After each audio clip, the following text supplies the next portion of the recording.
بچوں کی تربیت کیسے کی جائے، علماء اپنے حساب سے کیسے رہنا چاہیے، اور اسکول کے ٹیچرز اپنی زندگی میں بچوں کو کس طرح پڑھنا اور پڑھانا چاہیے، اور اسی طرح تاجر حضرات اپنی تجارت میں کس طرح وہ انداز اختیار کرنا چاہیے، ساری چیزیں الحمدللہ اللہ رب العزت نے حضرت مولانا مفتی سبیل احمد صاحب قاسمی دامت برکاتہم کو نوازا ہے۔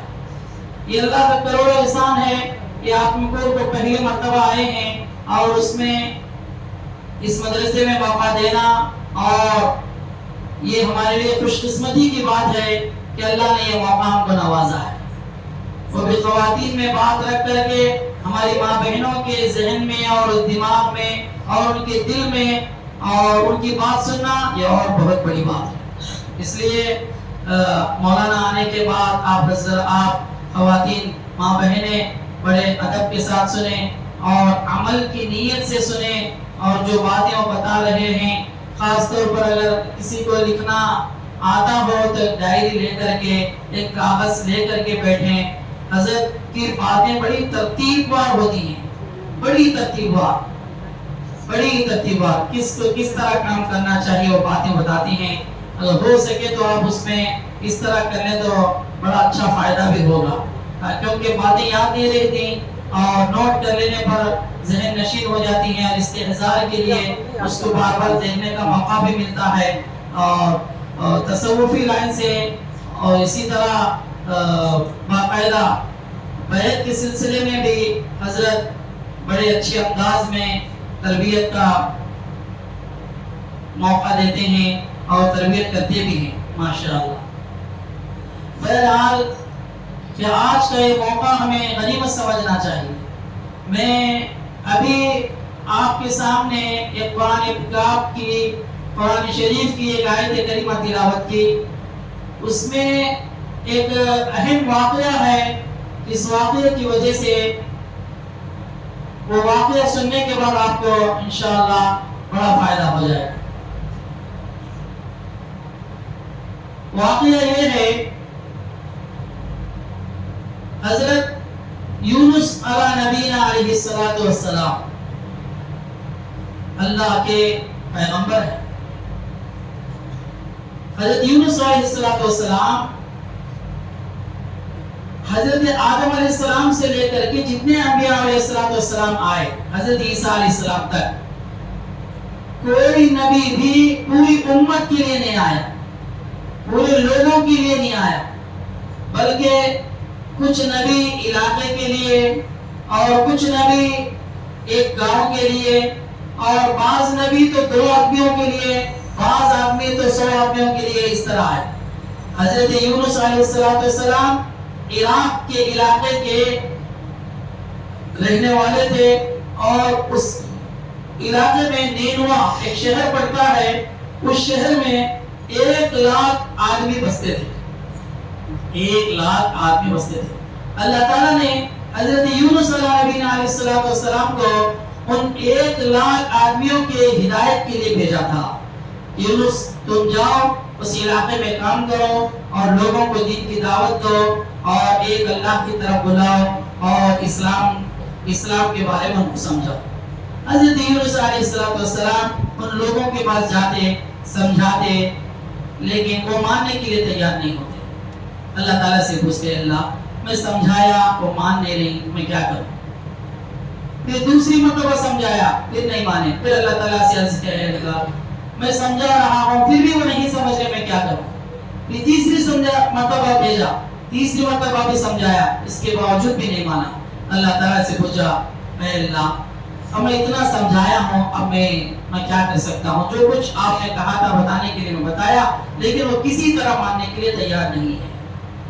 اب اللہ تعالیٰ نے کہا یونس جاؤ لوگوں سے کہہ دو میرا عذاب آنے والا ہے، 3 دن کے اندر میرا عذاب آنے والا ہے۔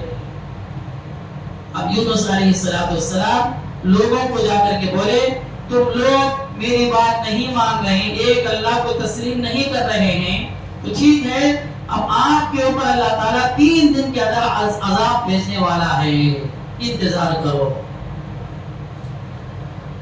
اور لوگوں میں بتا دیا. لوگ سننے کے بعد پریشان ہو گئے. یونس کبھی جھوٹ نہیں بولتے، اس مرتبہ بڑے انداز میں بولے ہیں کہ عذاب آئے گا، اور ہم نے کبھی ان کو جھوٹ بولتے ہوئے نہیں دیکھا، یقیناً عذاب آ سکتا ہے. لوگ بیٹھ کر کے مشورہ کیے. اس مشورے میں لوگوں نے یہ طے کیا، ایک کام کرو، وہ 3 دن میں عذاب آنے کے لیے بتائے ہیں، اور یونس کو کبھی ہم جھوٹ بولتے ہوئے نہیں دیکھے. جس رات میں آنے کا ہے، اگر یونس اپنے گھر میں موجود ہے تو عذاب نہیں آئے گا، اگر وہ گھر کے اندر نہیں ہے تو عذاب آنے والا ہے اور ہم لوگ بھی بھاگ کر کے چلے جائیں گے. چنانچہ یونس کے انتظار میں تھے. اگر یونس علیہ السلام گھر میں رہتے تو خاموش ہو جاتے، عذاب نہیں آئے گا سمجھ کر کے. ایک دن کیا ہوا، رات میں سارے لوگ سو گئے، یونس علیہ السلام گھر میں تھے. دیر رات، آدھی رات کے بعد اللہ تعالیٰ نے یونس علیہ السلام سے کہا، یونس اب تم گھر چھوڑ کر کے گاؤں کے باہر جا کر کے دیکھو، عذاب آنے والا ہے. چنانچہ یونس علیہ السلام راتوں رات خاموشی سے اٹھ کر کے گاؤں کے باہر چلے گئے، اور گاؤں کے باہر کھڑے ہو کر کے دیکھ رہے تھے کہ اب آئے گا عذاب، اب آئے گا عذاب، اب آئے گا. صبح ہونے کے ساتھ ہی پورے آسمان میں کالا بادل چھا گیا، اور ایک دم آندھی طوفان کے جیسا ماحول بن گیا. صبح سویرے اب صبح اٹھنے کے بعد لوگ دیکھے تو آسمان کالا ہو گیا، طوفان آنے والا ہے اور بڑی ہوا چل رہی ہے. لوگوں نے سمجھا کہ یونس جو بولے تھے اب صحیح ہونے والا ہے، عذاب آنے والا ہے. تو لوگوں نے کہا کہ دیکھو پہلے یونس کو دیکھو، یونس کہاں ہے. جا کر یونس علیہ السلام کو گھر میں تلاش کیا تو گھر میں نہیں ہے. اب یقین ہو گیا ان لوگوں کو کہ عذاب آنے والا ہے. ان سارے لوگوں کو یقین ہو گیا کہ عذاب آنے والا ہے. اب کیا کریں؟ اب یونس علیہ السلام کے پاس جا کر کے معافی تلافی کرنے کے لیے یونس علیہ السلام ہے نہیں. اب ہم کیا کریں سمجھ میں نہیں آ رہا تھا. سارے لوگوں نے کہا ایک کام کرو کہ سب کے سب جتنے بھی مرد، عورت اور خواتین اور اسی طرح بڑے بوڑھے بچے یہاں تک کہ جانور جتنے ہیں سب کو لے کر کے ایک میدان میں جمع ہو جائے، اور پرانے کپڑے، پھٹے کپڑے اور ٹاٹ کے کپڑے پہن کر کے میدان میں جمع ہو جائے، اور اللہ تعالیٰ سے عرض معروض کریں، توبہ کریں، استغفار کریں گے. چنانچہ سارے 1,00,000 لوگ ایک میدان میں جمع ہو گئے.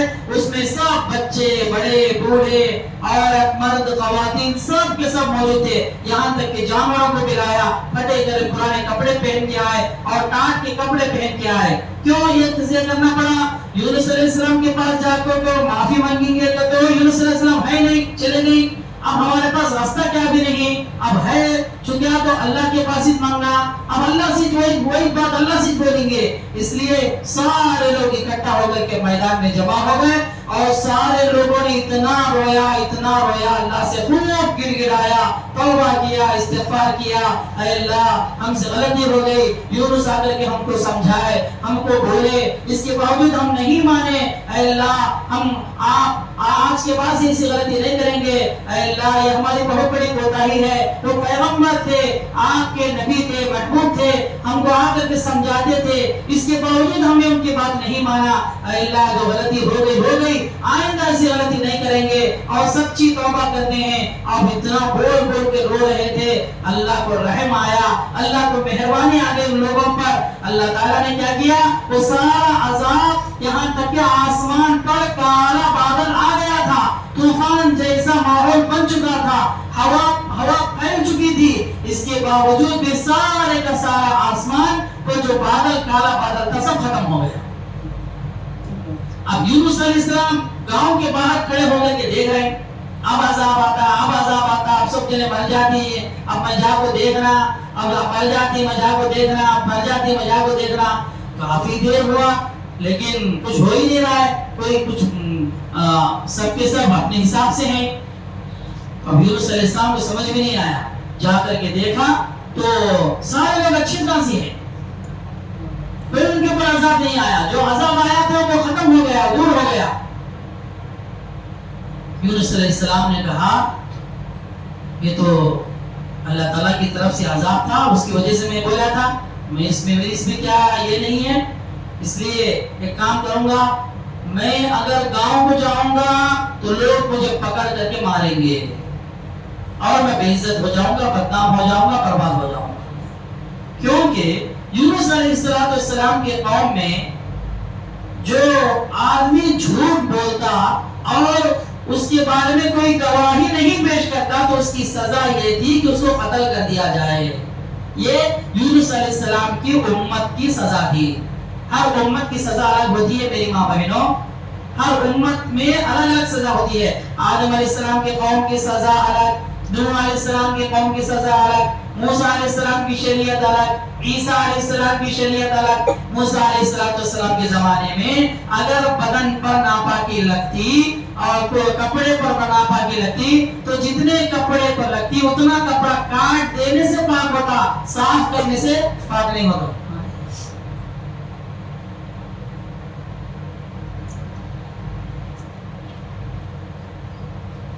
یہ موسیٰ علیہ السلام کی شریعت تھی. ان کے ہاں پانی ڈال کر صاف کرنے سے پاک نہیں ہوتا تھا. موسیٰ علیہ السلام کی شریعت میں باقاعدہ جس جگہ پر ناپاکی لگی ہے اس کو اتنا کپڑا دھونے سے، کاٹ دینے سے صاف ہوتا تھا، پاک ہوتا تھا. اور عیسیٰ علیہ السلام کی شریعت میں الگ تھا. ہر امت کی، ہر نبی کی شریعت میں الگ الگ مسائل، الگ الگ سزائیں، الگ الگ باتیں تھی.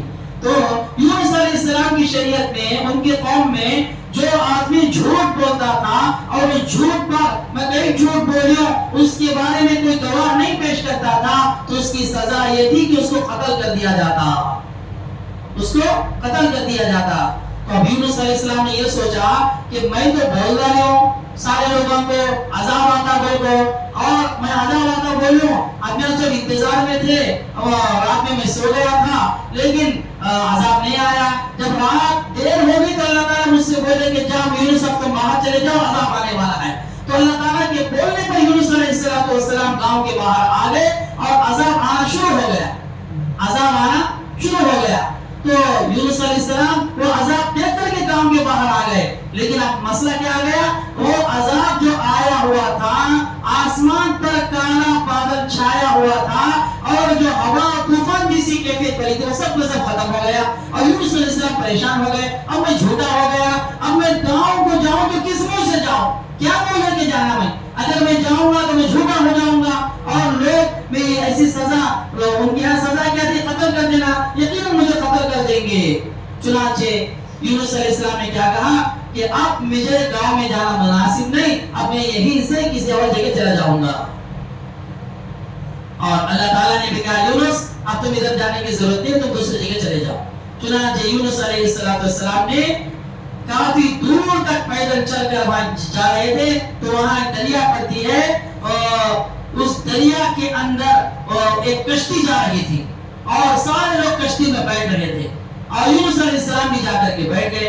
اور وہ کشتی چلانے والا یونس علیہ السلام کو پہچان لیا، جس کی وجہ سے ان کو کرایہ بھی نہیں لیا کہ تم بیٹھ جاؤ، فری میں بیٹھ جاؤ. یونس علیہ السلام کو پہچانتا تھا وہ. اب یونس علیہ السلام کشتی میں بیٹھ گئے اور دریا میں کشتی جانا شروع ہو گئی. بیچ دریا میں جانے کے بعد وہ کشتی رک گئی. اب نہ آگے جا رہی ہے، نہ پیچھے جا رہی ہے، نہ ہل رہی ہے، نہ جھول رہی ہے، پریشان. اب اس کشتی کا جو ذمہ دار تھا، کشتی مان، اس نے کہا کہ بھائی یہ کشتی کی ایک عجیب خاصیت ہے، جب بھی اس کشتی میں کوئی بھاگا ہوا آدمی، کوئی فاسق فاجر گنہگار آدمی آ جاتا ہے تو یہ کشتی کی خاصیت ہے اللہ کی طرف سے کہ یہ کشتی آٹومیٹک رک جاتی ہے، وہ آگے نہیں بڑھتی. اب کیا کیا جائے؟ اور وہ کشتی مان یہ کہہ رہا ہے کہ وہ کون گنہگار ہے کہ وہ کون بھاگ کو آیا کہ ان خود بخود روک لے تو یہ اب اسے دریا میں ڈال رہا تھی اور یہ کشتی آگے بڑھتی ہے. اتنا اعلان کرنا تھا. یونس علیہ السلام فوراً کھڑے ہو گئے، میں بھاگ کو آئی ہوں، میں جو میرے سے غلطی ہو گئی ہے، میں ایک ظالم آدمی ہوں اور مجھ سے بہت بڑا گناہ ہوا ہے، یہ کہہ کر کے کھڑے ہو گئے. لوگ ان کو چپ کر کے بٹھا دیے. نہیں تو میرے بیٹھ جاؤ. نہیں میں دونوں نہ کھڑے ہو دیے، اس کے باوجود ان کو بٹھا دیے. لیکن لوگوں نے یہ طے کیا کام کریں گے، یہ جو بڑے بھی بولے تو سنتے نہیں، کھڑا ڈالیں گے. چنانچہ کیا کیا گیا؟ کھڑا ڈالا گیا. پورے اتفاق سے کھڑا ڈالنے کے بعد یونس علیہ السلام کا نام آ گیا. یونس علیہ السلام بولے دیکھو پورے میں بھی میرا نام آ گیا، مجھے دریا میں ڈالو، مجھے دریا میں ڈالو. یونس علیہ السلام بار بار اصرار کرے، مجھے دریا میں ڈالو، مجھے دریا میں ڈالو. لوگوں نے کہا کہ نہیں تمہارا نام آیا تو نہیں ڈالتے. پھر دوبارہ کھڑا ڈالے، تیبارہ اور چوبارہ، 5 مرتبہ ڈالے، 6 مرتبہ ڈالے. بار یونس علیہ السلام کا نام آ رہا ہے، بار یونس علیہ السلام کا نام آ رہا ہے. اب وہ اللہ کی طرف سے اللہ کی مرضی کیا تھی؟ یونس علیہ السلام کا نام بار بار آ رہا تھا تو لوگوں نے طے کیا کہ یونس علیہ السلام کو دریا میں ڈال دیا جائے. چنانچہ وہ ڈالنے کے لیے انتظام ہو رہے تھے، کس طرح ڈال دیا، کس طرح وہ دریا میں پھینکنا. میرے ماں بہنوں غور سے سننا، یونس علیہ السلام کو دریا میں ڈالنے کے واسطے ادھر انتظامات کر رہے ہیں. اللہ رب العزت ادھر سے مچھلی کو حکم دے رہا ہے کہ اے مچھلی تو کشتی کے قریب رہنا.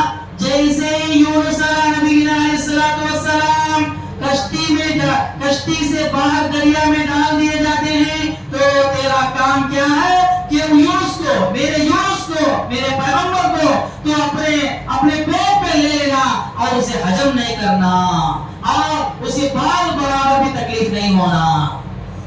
ادھر اللہ تعالیٰ نے مچھلی کو حکم دیا اور کشتی والے یونس علیہ السلام کو کشتی دریا میں ڈالنے کا انتظام کر رہے ہیں. چنانچہ کیا ہوا؟ یونس علیہ السلام کو کشتی سے دریا میں ڈال دیا گیا. جیسے ہی یونس علیہ السلام کو کشتی سے دریا میں ڈال دیا گیا، مچھلی ایک دم منہ پھاڑے ہوئے تھی اور مچھلی منہ پھاڑے ہوئے تھی. یونس علیہ السلام سیدھے ان کے منہ میں آ گئے اور پیٹ میں چلے گئے.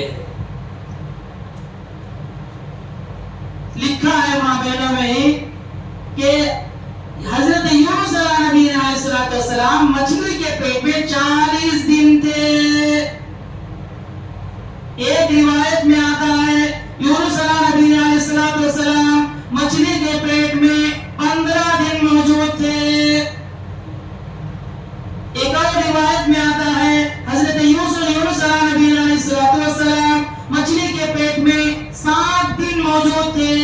ایک روایت میں ہے 1 دن موجود تھے اور بعض روایتوں میں ایسا کہ چند گھنٹے موجود تھے. بہرحال روایتیں مختلف ہیں. 40 دن کا عرصہ بھی اگر مان کر چلے تو 40 دن تک یونس علیہ السلام میری ماں بہنوں وہ مچھلی کے پیٹ میں تھے. لیکن مچھلی کے پیٹ میں رہنے کی وجہ سے ان کو کسی طرح کی کوئی تکلیف نہیں ہوئی. 40 دن کے بعد یونس علیہ السلام زبان پر یہ الفاظ نکالے. وہ الفاظ کیا تھے؟ وہی میں شروع میں جو آیت کریمہ پڑھا کہ لا الہ الا انت سبحانک انی کنت من الظالمین. یہ آیت کریمہ حضرت یونس علیہ السلام بار بار پڑھ رہے تھے. اللہ تعالیٰ کو یہ ادا پسند آ گئی اور اس آیت کریمہ کا ترجمہ کیا ہے؟ لا الہ الا انت، نہیں ہے کوئی معبود سوائے اللہ کے. انت سبحانک، آپ پاک ہیں، پاک پرور ہیں، پاک صاف ہیں، صاف ستھرے ہیں، آپ کے اندر کوئی عیب نہیں ہے. انی کنت من الظالمین، اے اللہ میں ظالموں میں سے ہوں، میں گنہگاروں میں سے ہوں. تو میری ماں بہنوں میں بتانا یہ چاہ رہا تھا جب آدمی توبہ استغفار اگر سچی پکی کر دیتا ہے تو اللہ رب العزت آنے والا عذاب بھی ٹال دیتا ہے. حالانکہ پیغمبر کے کہنے کی وجہ سے اللہ تعالیٰ کے بولنے پر آسمان پر عذاب آ گیا تھا. وہ نشانیاں باہر آ گئی تھی، علامتیں ظاہر ہو گئی تھی. اس کے باوجود بھی عذاب واپس چلا گیا. کیا وجہ تھی؟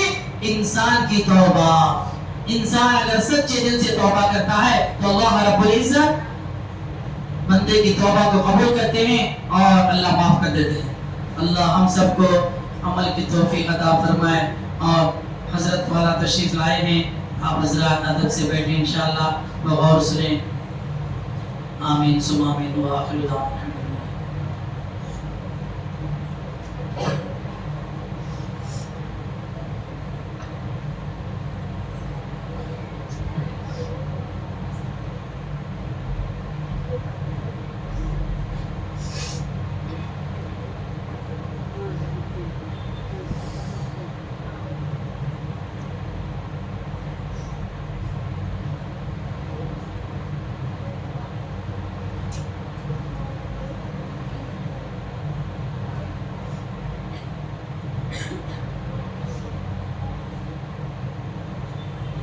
بسم اللہ الرحمن الرحیم نحمدہ ونصلی علی رسولہ الکریم اما بعد. محترم پردہ نشین خواتین اور میری معزز اور ماں بہنیں, مجھے معلوم ہوا کہ بڑی تعداد میں خواتین جڑی ہوئی ہیں اور دین کی بات سننے کے لیے جمع ہوئی ہیں, اور بہت اصرار سے جو ہے کہا جا رہا ہے کہ عورتیں 400 عدد جمع ہیں, 300 عدد جمع ہیں. تو عدد مقصود بھی نہیں ہے, چاہے 4000 جمع ہو جائے چاہے 5000 جمع ہو جائے, اور شخصیت بھی مقصود نہیں ہے کہ فلاں بزرگ ہی بیان کرے. دین کی بات کوئی بھی بیان کرے, دین کی بات ہے, قرآن و حدیث کی بات ہے. تو اس لیے کام کی لذت کی خاطر سننا سنانا نہیں ہے, عمل کی خاطر سننا ہے. ہر مہینہ یا ہر ہفتہ اس طرح کا اجتماع ہوتا ہے, تو گویا کہ یہ بھی وقت پر ایک مہینے میں ایک بار, ایک ہفتے میں ایک بار رسم کے درجے میں نہیں ہونا چاہیے. اصل تو ہماری زندگی میں تبدیلی آنا ہے. جو بات ہم سنے وہ اپنی زندگی میں, کل بھی میں نے تقریباً 1 گھنٹہ تک دین کی بات سنائی ہے. دین کی بات گھنٹوں سنائے, منٹوں سنائے, ایک ہی بات بار بار سنے, کسی سے بھی سنے. دین کی بات ہے اور اس پر عمل ہونا چاہیے. یہ نہیں کہ کان کی لذت کے لیے شخصیت کو مقصود بنا کر سنا جائے. بہرحال اللہ تعالیٰ کا شکر ہے کہ اللہ نے ہم سب کو دین کی تڑپ اور طلب عطا فرمایا. اگر صرف سننا سنانا ہی رہا, عمل نہیں کیا ہم لوگوں نے, تو پھر اللہ کے ہاں پکڑی جائے گی. جو بات سن رہی ہیں اس پر عمل کرنا ضروری ہے. کل تو پوری زندگی کے لیے میں نے عملی زندگی سمجھایا تھا کہ کس طرح سے ہم کو پوری زندگی کو دیندار بنانا ہے. میں کچھ ضروری باتیں بتا رہا ہوں, اس کو غور سے سنیں اور عمل کرنے کی نیت کریں, دوسروں تک پہنچائیں. کل بھی میں سنایا تھا کہ عورتیں یقین کے اعتبار سے بہت کمزور ہوتی ہیں, اور عورتوں کے بگاڑ کی وجہ سے معاشرے میں بگاڑ آتا ہے. آپ صلی اللہ علیہ وسلم نے فرمایا کہ سب سے بہترین چیز اللہ تعالیٰ نے جو بنایا ہے وہ صالحہ عورت کو بنایا ہے. اس سے حدیث سے معلوم ہوتا ہے کہ معاشرہ بنتا ہے عورت کی وجہ سے, معاشرہ بگڑتا ہے عورت کی وجہ سے. معاشرے کے بننے اور بگاڑنے کا مدار عورت پر ہے. عورت بنتی ہے تو معاشرہ بنتا ہے. اس لیے کسی بزرگ نے کہا کہ مرد پڑھا تو فرد پڑھا, عورت پڑھی تو خاندان پڑھا.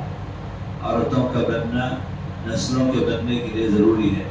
مائیں جب دیندار ہوتی ہیں تو ان کے گود کے بچے اولیاء اللہ بچتے ہیں. حضرت خواجہ نظام الدین اور خواجہ بختیار کاکی اور شاہ عبد القادر جیلانی علیہ رحمہ کی ماؤں کی دینداری کی وجہ سے اولیاء اللہ پیدا ہوئے. اور اگر مائیں دیندار نہیں ہوتی ہیں تو پھر وہ اولاد ڈاکو اور چور اور لٹیرے بنتے ہیں اور باغی بنتے ہیں. ماں باپ کے لیے دنیا میں وبال جان بن جاتے ہیں, معاشرے کے لیے ناسور بن جاتے ہیں. اس لیے ماؤں کی دینداری بہت ضروری ہے. ماؤں کے باوجود دودھ پلانے پر عمل میں رہنے والے بچوں پر اثر پڑتا ہے, اور ماؤں کے دینداری پر حمل کے اندر رہنے والے بچے پر دینداری کا اثر پڑتا ہے. اسی لیے ڈاکٹر لوگ بھی کہتے ہیں کہ حمل کے دوران میں ٹینشن نہ لیں, اس سے بچے کی پیدائش میں خلل ہوتا ہے. حمل کے دوران میں گندی چیزوں سے اور فحش چیزوں سے بچیں, تاکہ آنے والے, آج کی سائنس یہ کہہ رہی ہے کہ باہر کے فحش اور گندگی کا اثر پیٹ کے اندر کے بچے پر پڑتی ہے۔ ایک بادشاہ کا قصہ ہے کہ بادشاہ کا بیٹا، بادشاہ نے اس کو آزمانے کے لیے ایک جنگ کے موقع پر بھیجا اور مخبر لگا دیے، سیڑھی لگا دی کہ میرا بچہ میرے بعد مملکت کو سنبھال سکتا ہے یا نہیں، دیکھنے کے لیے۔ تو ماں بیوی سے، ملکہ سے مشورہ کر کے بیٹے کو بھیج دیا۔ ماں نے بڑی یقین کے ساتھ بھیجا کہ ضرور بھیجیں، میرا بچہ جیت کر ہی آئے گا، کبھی میرا بچہ جس کو میں نے جنا ہے وہ ہار ہی نہیں سکتا۔ بادشاہ نے کہا دیکھا جائے گا۔ تو مخبر لگا دیے اور میدان میں بھیج دیا دشمن کے مقابلے میں۔ تو بچہ لڑتا رہا اور آگے بڑھنے کی خبریں آتی رہی۔ درمیان میں اچانک کایا پلٹ ہو گئی کہ بچہ اور بادشاہ کے فوج پست ہو گئی اور ہمتیں پسپا ہو گئی اور الٹا ماحول بدل گیا۔ دشمن آگے بڑھ رہا ہے اور بادشاہ سلامت کے بیٹا اور اس کی فوج وہ ہار کی طرف جا رہی تھی۔ تو خبر آ رہی تھی تو بادشاہ سلامت پریشان ہوئے، لیکن ماں بہت اثر و رسوخ یقین کے ساتھ مضبوط تھی۔ بادشاہ نے کہا کیا بات ہے کہ مملکت ہار رہی ہے اور تمہارا بیٹا اپنے فوج کے ساتھ پستی کی طرف جا رہا ہے اور تم اتنے یقین کے ساتھ اور ہمت کے ساتھ ہو۔ تو ماں نے کہا کہ میں اللہ کی قسم کھا سکتی ہوں میرا بچہ ہار نہیں سکتا۔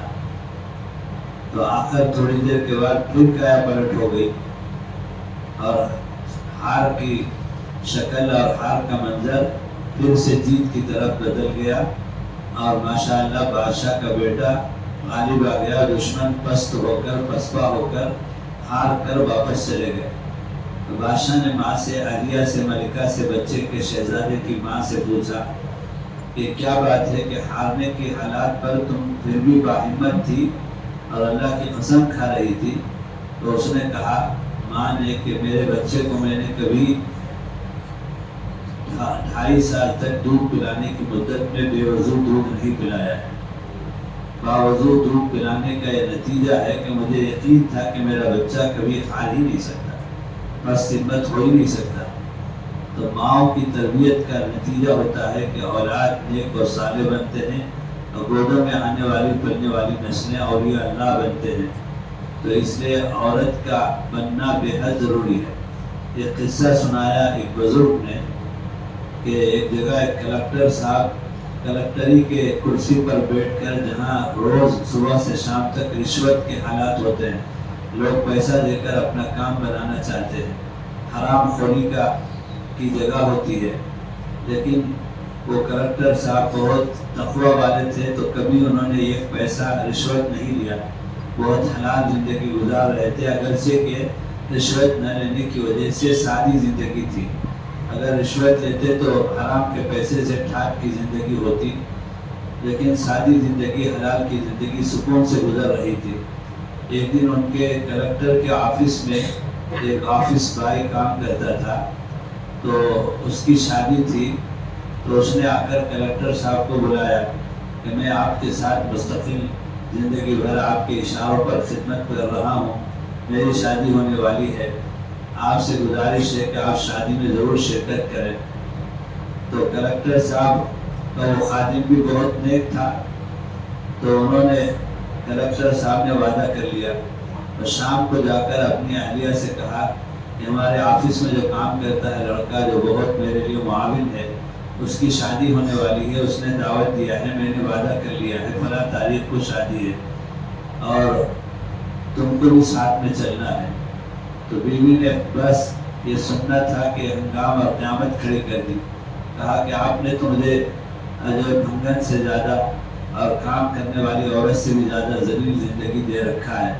کلکٹر کی بیوی ایسی تنگی اور گھٹن کی زندگی تھوڑی گزار رہی ہوتی، آج تک میں نے صبر کیا، آج صبر کا پیمانہ لبریز ہو گیا، آپ مجھے کسی شادی میں تقریب میں جانے کے لیے فرما رہے ہیں، میرے پاس کون سے زیورات ہیں، میرے پاس کون سے کپڑے ہیں، مجھے آپ نے کیا عزت دے رکھی ہے، میں اس قابل ہوں، میرے سامنے تو بھنگن کی اور جو ہے کام کرنے والی کی عورت زیادہ بہتر ہے. تو بہت زیادہ ہنگڑ مچایا شوہر کے سامنے، کلکٹر صاحب کے سامنے. اور تو پھر آخر کلکٹر صاحب مجبور ہو گئے. انہوں نے پوچھا کہ ارے بھائی مجھے بتاؤ کہ مجھے کرنا کیا چاہیے، اتنا زیادہ ہنگامہ کیوں مچا رہی ہو؟ تو کلکٹر کی بیوی نے کہا کہ جیسے اور لوگوں کو تحفے ملتے ہیں آپ بھی تحفہ لے لیا کیجیے. رشوت کو تحفے کا نام دے کر اس عورت نے کلکٹر صاحب کو تیار کر لیا. کلکٹر صاحب جنہوں نے اب تک حلال زندگی گزاری اور کبھی رشوت نہیں لیا، تو آج انہوں نے گھٹنے ٹیک دیے اور ہتھیار ڈال دیے بیوی کے ضد کی وجہ سے، اور کہا کہ ٹھیک ہے میں جو ہے وہ کل دفتر جانے کے بعد جو ہے کچھ کرسی دو.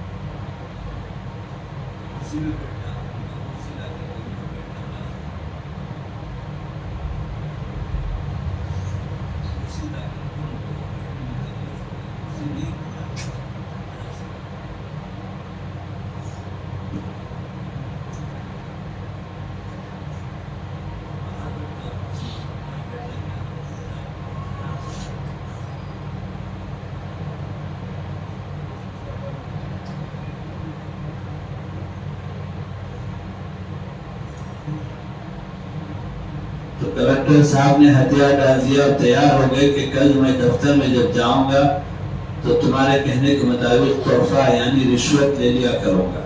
تو کلکٹر صاحب گئے اور لوگ حسب معمول کور لا کر دینے لگے، یہ کام کر دیجیے وہ کام کر دیجیے. آج تک سال سے رشوت سے جو بچتے تھے، تو آج کلکٹر صاحب تیار ہو گئے. بیوی کے جبر کی وجہ سے ایک عورت نے حلال زندگی کو برباد کر کے حرام پر اپنے شوہر کو مجبور کر دیا بیوی نے.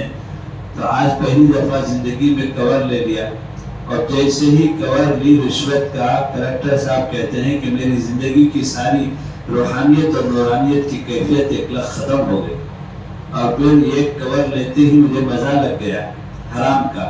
تو میں شام تک کچھ مال جمع کر کے لے کر آیا اور بیوی کے سامنے لا کر دیا. تو بیوی نے کہا کہ اب مجھے بازار سونے کی دکان اور کپڑے کی دکان پر لے جائیے. تو لے کر گئے کلکٹر صاحب، کپڑا اور زیور خرید کے لائی اور اس آفس پائے کہ آپ دفتر میں کام کرنے والی کی شادی میں چلی گئی. تو کلکٹر صاحب کہتے ہیں کہ میری زندگی کا سکون اجڑ گیا، اطمینان ختم ہو گیا حرام کے شروع ہونے کی وجہ سے. اور پھر عادت یہ پڑی کہ روزانہ رشوت لیے بغیر میرا دن پورا نہیں ہوتا اور حرام زندگی ہو گئی. تو اس سے معلوم ہوتا ہے کہ عورت کے بگڑنے سے پورا معاشرہ بگڑتا ہے، عورت کے بننے سے پورا معاشرہ بنتا ہے. اسی لیے آقا صلی اللہ علیہ وسلم نے فرمایا الدنیا کلھا متاع وخیر متاع الدنیا المرأة الصالحہ، کہ دنیا میں سب چیزیں اللہ نے نفع کے لیے پیدا کی ہیں، لیکن سب سے زیادہ نفع والی چیز صالحہ عورت ہے. صالحہ عورت کون ہے؟ جس کا ہر کام اللہ کے حکم کے مطابق، آقا صلی اللہ علیہ وسلم کے بتائے ہوئے طریقے کے مطابق ہوتا ہو، وہ صالحہ عورت کہلاتی ہے. جو حرام سے بچتی ہے، حلال کھاتی ہے اور جو ہے قناعت والی زندگی گزارتی ہے، اس کو صالحہ عورت کہتے ہیں. صالحہ عورت کو سب سے زیادہ نفع والی مخلوق آقا صلی اللہ علیہ وسلم نے بتایا. تو اس لیے ہماری ماں بہنیں بیان سننا سنانا تو بہت ہوتا رہتا ہے. عمر گزر جاتی ہے، بال سفید ہو جاتے ہیں، ہمارا لباس شرعی نہیں ہوتا، ہمارا پردہ شرعی نہیں ہوتا، ہمارے نمازیں صحیح نہیں ہوتی، اور ہم کو بالغ ہونے کے بعد سے چھوٹی ہوئی نمازیں، چھوٹے ہوئے روزوں کی فکر نہیں ہوتی. خالی بیان سننے کا ایک شوق ہوتا ہے. جہاں بیان ہوتا ہے وہاں 500 عورتیں 400 عورتیں پہنچ جاتی ہیں. دین کی بات سننے کا مقصد عمل ہے، عملی زندگی بنائیں. صحابہ اکرام رضوان اللہ تعالی علیہم اجمعین اور صحابیات ادھر آقا صلی اللہ علیہ وسلم سے کوئی دین کی بات سنتی تھی تو ادھر فوراً زندگی میں اس کو عمل میں لاتی تھی. اس لیے میں جو باتیں کہہ رہا ہوں اس طرف توجہ دیں اور آج ہی سے زندگی میں عمل شروع کر دیں. سب سے پہلی بات یہ ہے کہ عورتیں یقین کے اعتبار سے کمزور ہوتی ہیں اور وہ معمولی باتوں کو بات کا بھتنگڑ بنا کر شکوہ شکایت کے پہاڑ قائم کر کے زندگی کو مشکلات میں ڈال دیتی ہیں اور پھر غیر اللہ سے رجوع ہوتی ہیں اور کسی نے کچھ کر دیا ہے بدگمانی کرتی ہیں اور عاملوں کے پاس جاتی ہیں، شوہروں سے چھپ چھپا کر عاملوں کے پاس جاتی ہیں اور شرک کرتی ہیں، کفر کرتی ہیں، مندروں میں جاتی ہیں، چرچوں میں جاتی ہیں، درگاہوں میں جاتی ہیں، یہاں تک نوبت آ گئی ہے۔ اور یہ بنیادی غلطی اس کی ہے کہ اللہ کی ذات سے ہونے کا یقین کمزور ہو گیا۔ اللہ ہی سب کچھ کرنے والے ہیں، نفع نقصان کے مالک، رات و دن کے مالک، صحت اور بیماری کے مالک، ہمارے ہر کام کو بنانے والے اللہ ہی ہیں۔ اس لیے اسباب کا پابند تو ہم کو بنایا گیا ہے، لیکن جو ہے اسباب کے بعد اللہ پر ہمارے نتائج ہیں۔ اللہ چاہے تو ہوگا ورنہ نہیں ہوگا۔ اس لیے یقین کو مضبوط کیجیے کہ کرنے والی ذات تو اللہ کی ہے، سب کچھ کے بغیر سب کچھ کرنے والی ذات کو اللہ کہتے ہیں۔ ایک پتہ بھی اللہ کے حکم کے بغیر نہیں ہل سکتا، تو لہذا ہر کام اللہ ہی سے، اللہ ہی کرنے والے ہیں، تو پھر ہر کام میں اللہ ہی سے ہم کو رجوع ہونا ہے، اللہ ہی سے کہتے رہنا ہے، اللہ ہی ہمارا کام بنانے والے ہیں۔ اسباب اختیار کریں اور نتائج کے لیے اللہ سے رجوع ہوں۔ تو یہ سب سے پہلی بات یہ ہے۔ اب اللہ سے رجوع ہونے کا طریقہ، دو طریقہ میں آپ کو بتا رہا ہوں۔ ازواج مطہرات اور صحابیات کی زندگی میں جو طریقہ ہم کو ملتا ہے اسباب کے اختیار کرنے کے باوجود خیر کے نتائج کے لیے، اللہ سے رجوع ہونے کے لیے، صحابیات اور صحابہ اور ازواج مطہرات اور آقا صلی اللہ علیہ وسلم نماز کے ذریعے سے اللہ کے خزانے سے لیتے تھے۔ مذاہب کی کتابوں میں حضرت شیخ نے لکھا ہے کہ گھر میں فاقہ ہوا، اللہ کی طرف رجوع ہوئی، نماز پڑھی تو گھر کی چکی خود چلنے لگی۔ اور جو ہے اسی طرح سے گھر میں بچے کا انتقال ہوا اور غائبانہ شوہر کے آنے پر غم کو سنبھالنا مشکل ہو سکتا ہے، نماز سے رجوع ہو رہی ہیں، شوہر کے آنے کے بعد ان کو بڑی حکمت کے ساتھ امانت والے کے حوالے کرنے کا عنوان دے کر سمجھا رہی ہیں۔ نماز کی برکت سے شوہر کے سمجھ میں آ گیا اور سبق ہو گیا اور کسی قسم کا انتشار نہیں ہوا۔ اس طرح سینکڑوں واقعات ہیں کہ ہر موقع پر صحابیات اور ازواج مطہرات نماز کے موقع پر، ضرورت کے موقع پر نماز کے ذریعے سے اللہ تعالیٰ سے رجوع ہوتی تو حالات بن جاتے۔ تو ہم کو بھی نماز کے ذریعے سے حالات اور ضروریات کے لیے اللہ سے رجوع ہونے کی ضرورت ہے۔ اب دماغ میں خیال آ سکتا ہے کہ ہر کام کے لیے ہم کہاں تک نماز پڑھتی رہے گی، تو اس کے لیے حدیث پاکی سے ایک نسخہ طریقہ ہم کو ملتا ہے۔ اما جان ام سلمہ رضی اللہ تعالی عنہ جو ازواج مطہرات میں سے ہیں، آقا صلی اللہ علیہ وسلم نے ان سے فرمایا، ام سلمہ فجر کی نماز کے بعد اشراق تک اپنے مصلی پر بیٹھی رہو اور ذکر و اذکار، تلاوت، تیسرا کلمات، درود شریف، استغفار اور دعاؤں میں مشغول رہو۔ اور پھر فرمایا کہ جو ہے جب اشراق کا وقت ہو جائے تو 10، 15، 20 منٹ کے بعد 2 رکعت کر کے 4 رکعت اشراق کی نیت سے پڑھ لو، اس پر مقبول حج اور عمرہ کا ثواب ملے گا۔ یہ حدیث پاک میں موجود ہے، تو آپ بھی اسی طرح کریں، روزانہ فجر کے بعد ذکر و اذکار میں مشغول رہیں اور اشراق کا وقت ہونے کے بعد 2 رکعت کر کے 4 رکعت اشراق کی نماز پڑھ لیں، اس سے ایک مقبول حج اور عمرہ کا ثواب ملے گا۔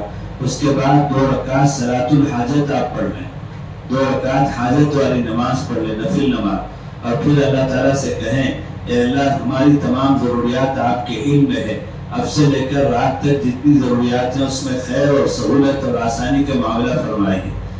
یہ اللہ تعالیٰ سے کہہ دیں۔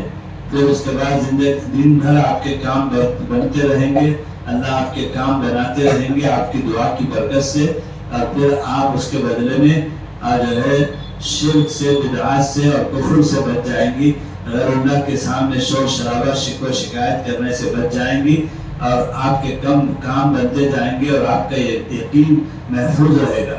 یہ ایک طریقہ تو یہ معلوم ہوتا ہے۔ دوسرا طریقہ ڈاکٹر عبدالحی صاحب رحمۃ اللہ علیہ جو ہمارے بزرگوں میں سے حضرت تھانوی کے خلیفہ تھے اور اللہ کے ولی تھے، انہوں نے دوسرا طریقہ بتایا ہے کہ ہر کام سے پہلے، یہ طریقہ بھی بہت آسان ہے، کہ ہر انسانی، شرعی، بشری جو بھی ضرورت کا کام ہے اس کام سے پہلے 1 سیکنڈ کے لیے 60 سیکنڈ 1 منٹ کا ہے، 60 منٹ کا 1 گھنٹہ ہے، اور 24 گھنٹے کا 1 دن ہے، اور 30 دن کا 1 مہینہ ہوتا ہے، اور 12 مہینے کے 1 سال ہوتے ہیں۔ تو آخری حصہ 1 حبہ برابر، یعنی 1 لمحہ برابر، 1 سیکنڈ کے برابر، ہر کام سے پہلے دل میں اللہ سے رجوع ہو۔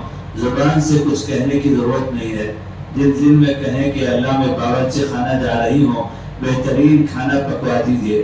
اے اللہ میرے بچے اسکول جا رہے ہیں، علم نافع کا فیصلہ فرما دیجیے۔ اے اللہ میرا شوہر کمائی کے لیے جا رہا ہے، حلال کمائی برکت والی عطا فرمائیے۔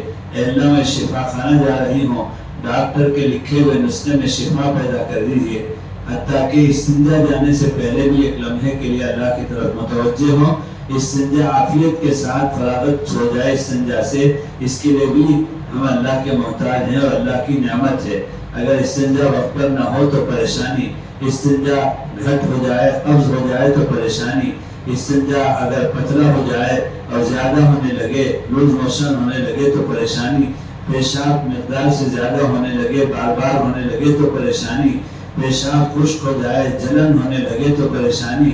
ہر چیز میں ہم اللہ کے محتاج ہیں، اسی لیے استنجا کے بعد کی دعا ہے الحمدللہ الذی عافانی مما ابتلاک بہ، الحمدللہ الذی عافانی الحمدللہ الذی اذهب عنی العذا وعافانی غفرانک، الحمدللہ الذی اذهب عنی العذا وعافانی غفرانک۔ تمام تعریفیں اس اللہ کے لیے ہیں جس نے تکلیف دینے والی گندی چیز سے مجھے فارغ کر دیا اور عافیت دی۔ آج ہے یہ دعا میں خود یہ پیغام ہے کہ استنجا میں بھی ہم اللہ کے محتاج ہیں۔ استنجا صحیح وقت پر مقدار پر ہو جائے اور فراغت ہو جائے آسانی سے، یہ بھی اللہ ہی کے قبضے میں ہے، اللہ ہی جو ہے کراتے ہیں، اور یہ بھی ایک نعمت ہے۔ تو اس لیے ہر چیز میں اللہ سے رجوع ہونے کے لیے حضرت ڈاکٹر عبدالحی صاحب کہتے ہیں 1 لمحے کے لیے، 1 سیکنڈ کے لیے دل میں اللہ سے کہیں تو وہ کام بنتا جائے گا، اللہ کام بناتے جائیں گے، اور یقین درست اور محفوظ رہے گا شرک اور بدعت سے، اور جو ہے دوسری غلط چیزوں سے، اور جو ہے توہمات سے اور بدگمانی سے اللہ میں حفاظت فرمائیں گے۔ اور غیر عاملوں کے پیچھے درگاہوں میں اور جو ہے اسی طرح مندروں میں چرچوں میں جانے سے اللہ حفاظت فرمائیں گے۔ ورنہ تو ہم تو اپنے آپ کو مسلمان سمجھ رہی ہوں گی، کوئی عورت اگر مندر جاتی ہے برقع پہن کر تو اس کا ایمان باقی نہیں رہتا، کوئی عورت برقع پہن کے اگر چرچ جاتی ہے عیسائیوں کے طریقے پر عبادت کے لیے، یسوع مسیح سے مانگنے کے لیے، تو اس کا ایمان باقی نہیں رہتا۔ کوئی عورت اگر درگاہ جاتی ہے اور درگاہ کے قبر کے اندر کے ولی کو اللہ کا درجہ دے کر اس سے مانگتی ہے، منتیں مانگتی ہے، تو یہ شرک ہے، اور اس سے جو ہے ایمان چلا جاتا ہے۔ تو اس لیے آج ہے ان شرک کی شکلوں سے بچنے کے لیے اپنے یقین کو درست رکھنا ضروری ہے۔ ہر کام میں اللہ کی ذات سے ہونے کا یقین مضبوط رکھیں، اور اس کے لیے ہر کام میں اللہ سے رجوع ہوں، اور رجوع ہونے کے 2 طریقے میں نے آپ کو بتائے۔ دوسری بات، نماز، روزہ، زکوٰۃ اور حج جو اللہ نے ہم پر اللہ کو معبود ماننے کے بعد ضروری قرار دیا ہے کہ بالغ ہونے کے بعد سے موت تک کی نمازوں کا حساب دینا ہے، اور حساب نماز یہ کوئی آپشن نہیں ہے، اختیار نہیں ہے، بلکہ بالغ ہونے کے بعد سے فرض ہے، ضروری ہے۔ فرض کا معنی کمپلسری، ضروری۔ یہ جو ہے کھڑے ہو کر نہیں ہو سکتا ہے تو بیٹھ کر نہیں تو لیٹ کر نہیں تو اشارے سے موت تک نماز پڑھنا ضروری ہے۔ اور خوشی میں، غم میں، عید کے دن، میت کے دن، سفر میں، حضر میں، ہر حال میں نماز پڑھنا ضروری ہے۔ ایک نماز کا حساب دینا پڑے گا۔ اول ما یحتسب فی یوم الحشر فہی الصلاۃ، کہ ہر وہ چیز، کیا کہتے ہیں، اللہ تعالیٰ ہر چیز کا حساب کل کو میدان محشر میں لینے والے ہیں۔ اور پھر فرمایا کہ جو ہے سب سے پہلے جس چیز سے حساب کتاب کا آغاز کریں گے وہ نماز سے آغاز کریں گے، اور ایک نماز کے پڑھنے پر بڑی بشارتیں ہیں، تو ایک نماز کے چھوڑنے پر بہت سخت عذاب اور وعید ہے۔ حتیٰ کہ چھوڑنا تو بات کی بات ہے، اپنے وقت سے ہٹا کر قضا پڑے گی تو بہت سخت وعیدیں ہیں۔ حدیث پاک میں ذخیرہ بھرا ہوا ہے، تو اس لیے بہت آسان سستا سودا ہے کہ وقت ہو جائے تو سب سے پہلے آپ کے لیے مسجد جانا نہیں ہے، آپ کے لیے جماعت کی نماز نہیں ہے، تو آپ اذان سننے کے بعد فوراً تمام کاموں سے فارغ ہو کر یکسو ہو کر اپنے وقت کی نماز پڑھ لیں. اور اگر اذان نہیں سنائی دیتی ہے تو اوقات الصلاۃ آج کل گھڑیوں میں ہے اور اوقات الصلاۃ کے کیلنڈر آ گئے ہیں، تو ان کو رکھ کر وقت ہونے کے بعد سب سے پہلے وضو کر کے ضروریات سے فارغ ہو کر وضو کر کے جو ہے اپنے آپ کو نماز سے فارغ کر لیں. اور پھر اسی طرح سے نماز کا مسئلہ اتنا نازک ہے کہ بالغ ہونے کے بعد سے لے کر اب تک جتنے سال گزرے ہیں ان میں آپ اپنا جائزہ لیں، محاسبہ کریں، حساب لگائیں کہ بالغ ہونے کے وجہ سے میری دینی حالت کا کیا حال تھا. میں دیندار تھی، نماز پڑھتی تھی، تو میں سمجھتا ہوں ہزاروں میں ایک عورت ہوگی جو بالغ ہونے کے بعد سے اس کی نماز نہ چھوٹی ہوئی ہو، ورنہ تو اکثر عورتیں ہیں جن کی مہینوں کی سالوں کی نمازیں چھوٹی ہوئی ہوتی ہیں. 10 سال 20 سال کے بعد نماز شروع کرتی ہیں کسی بیان کے سننے کی وجہ سے یا کسی اللہ والے کی بات سننے کی وجہ سے یا دعوت و تبلیغ کی محنت کی وجہ سے، ورنہ اس سے پہلے جہالت کا، غفلت کا دور ہوتا ہے. تو شرعی مسئلہ یہ ہے کہ بالغ ہونے کے بعد سے چھوٹی ہوئی نمازوں کو ادا کرنا پڑے گا، اور اگر ادا نہیں کیا تو آخرت میں اس کا عذاب بھگتنا پڑے گا. اس لیے سستا سودا ہے کہ آج ہی کے دن یہاں سے جانے کے بعد آپ قلم اور نوٹ بک اٹھائیں اور اپنے بالغ ہونے کے وقت سے اپنی حالت کا محاسبہ اور جائزہ لیں اور پھر لکھ لیں کہ کتنے سال پر آپ کا دل مطمئن ہوتا ہے. 5 سال 10 سال 15 سال جتنے سال ہوں لکھ لیں. اس میں کوئی آگے پیچھے گھٹاؤ یا وہ نہ کریں، چوری نہ کریں. اللہ کے پاس جواب دینا ہے اور اللہ عالم الغیب والشہادہ ہے، اسی کے پاس جواب دینے کے خاطر آپ قضا نماز ادا کر رہی ہیں. اگر یہاں بھی دھوکہ کریں گی تو پھر پکڑی جائیں گی.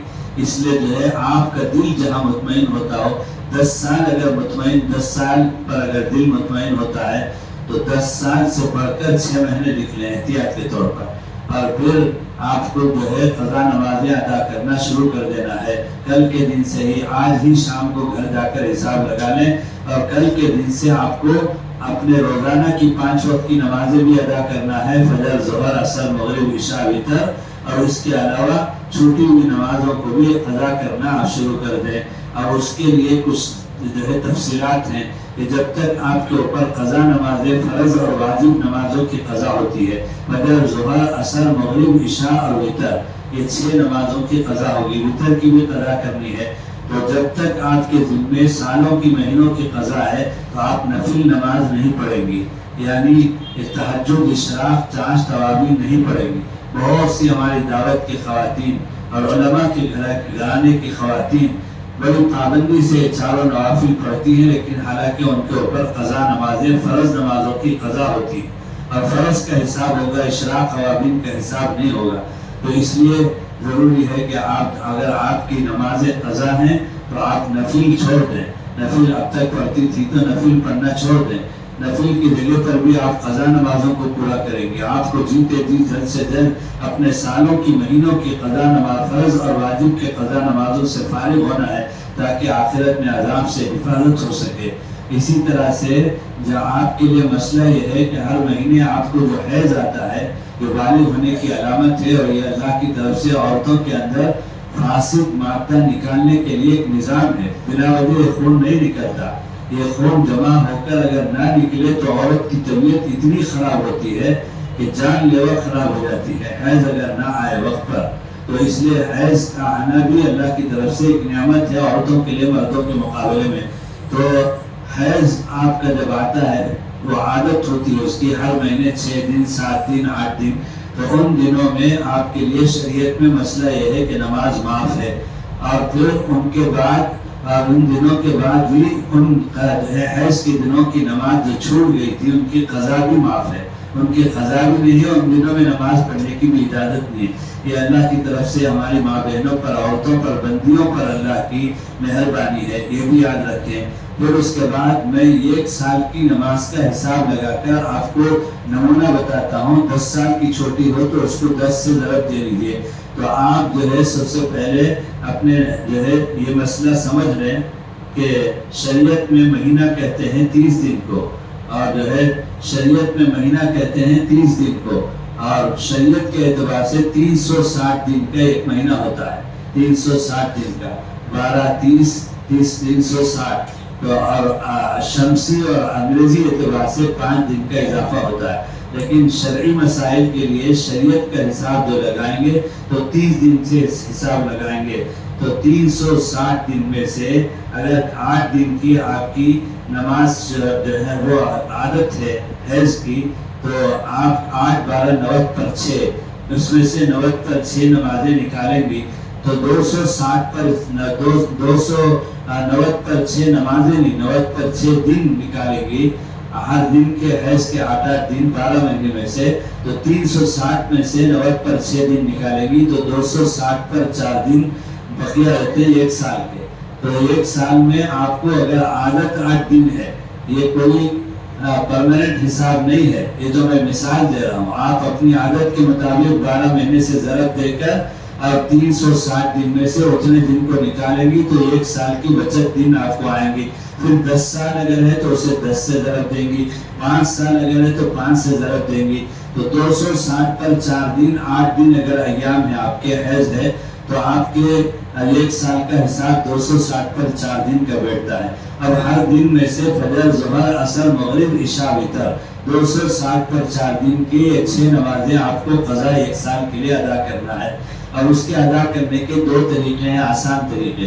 ایک طریقہ یہ ہے کہ 260 پر 4 فجر فجر فجر فجر ادا کر دیں جب تک آپ کو سہولت ملے. اور یہاں یہ بھی بات یاد رکھیں کہ اللہ کے عذاب سے بچنے کے ڈر سے موت آ جائے گی, اس لیے صبح سے شام تک کھانا پینا چھوڑ کر اپنے جسم کو بوجھ اور تکلیف دے کر ہر وقت نماز پڑھنے کی بھی شریعت میں اجازت نہیں ہے, بلکہ آپ کی صحت کی رعایت کے ساتھ سہولت کے مطابق آپ ادا کرتے رہیں گی. اور ایک بات میں آپ کو یہ بھی وضاحت کر دوں, اللہ کہتا ہے میرے حقوق نماز, روزے, زکوٰۃ اور حج میں اگر تاخیر کرے, چھوڑ دے اور پھر اس کو قضا کرنا شروع کر دیں تو میرے حقوق تلفی کے بعد غلطی کا اعتراف کر کے معافی مانگتی ہیں تو جو ہے ادا کرتے ہوئے موت آ جاتی ہے تو ماں بقیہ نمازوں کو میں معاف کر دوں گا.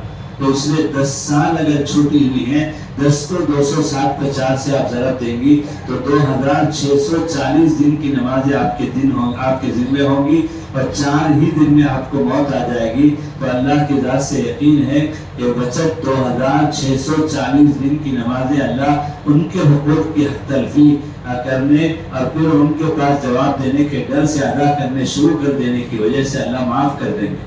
تو اس لیے ہماری ماں بہنیں کل سے ہی ادا کرنا شروع کریں, چاہے 10 سال کا ہو چاہے 20 سال کا ہو, نہ ڈرے, حساب لگا کر کے ادا کرنا شروع کر دیں, روزانہ ادا کرتی رہیں انشاءاللہ جب تک اللہ تعالیٰ حیات رکھے ادا کرتی رہیں گی. تو اگر لمبی زندگی ملی تو 10 سال کی بھی ادا ہو جائے گی, 20 سال کی بھی ادا ہو جائے گی, اور اگر زندگی نہ ملی تو اللہ تعالیٰ مابقیہ نمازوں کو معاف کر دیں گے. تو اس لیے 1 دن کا حساب 260 پر 4 دن میں سے 2 طریقے ہیں ادا کرنے کے. ایک تو جب وقت ملے, ظہر میں, فجر میں, عصر میں, مغرب میں, عشاء میں اور جاگنے کی راتوں میں, جمعے کی شب میں, جب نیند نہ آئے تو ہر وقت آپ جو ہے جب بھی موقع ملے اپنے بدن کی صحت کا خیال کرتے ہوئے فجر فجر فجر فجر ادا کر کے لکھتی رہیں. 260 پر 4 فجر ادا کر دیں گی تو 1 سال کے فجر کی قضا ادا ہو گئی. پھر 260 پر 4 ظہر, پھر 260 پر 4 عصر, پھر 260 پر 4 مغرب, پھر 260 پر 4 عشاء, وتر. عشاء 260 پر 4, وتر 260 پر 4, الگ الگ نہیں, عشاء اور وتر ساتھ ساتھ ادا کریں گی. عشاء کے بعد فوراً وتر, تو عشاء وتر عشاء وتر 260 پر 4 ادا کریں گی. تو اس طرح 1 سال کی آپ کی قضا نمازوں کی ادائیگی ہو جائے گی آسانی کے ساتھ. دوسرا طریقہ یہ ہے کہ جس کے ذمے قضا نمازیں فرض نماز کی واجب کی باقی ہے ان کے لیے خصوصی کنسیشن ہے, شریعت میں رعایت ہے کہ پہلے اور بعد کی سنتوں کی جگہ پر بھی قضا نماز ادا کر سکتی ہے.